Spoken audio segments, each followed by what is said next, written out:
The Type 10 models form 3 rows of houses. In 1939, there were 73-story buildings, providing 210 homes. Most of them are known as double modules, which have a central staircase connecting 3 apartments on either side.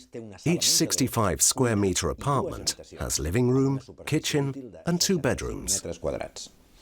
There are no balconies, only windows with a parapet, over which are arches.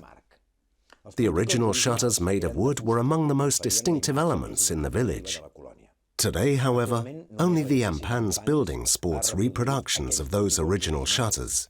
Built in 1926, the Ampans Centre was first used as a canteen and dormitory for single and widowed workers, but was converted soon after into a civil guard barracks. The village provided a range of services, including a company store, a social centre and a school. The nearby park and the site occupied by the most recently built block of flats were originally vegetable gardens. The company promoted horticulture as a form of recreation and a way of encouraging healthy habits among employees. This interpretation centre pays tribute to all those who worked in the mines and helped to make Súria what it is, a hospitable, friendly, freedom-loving town. Welcome to Súria.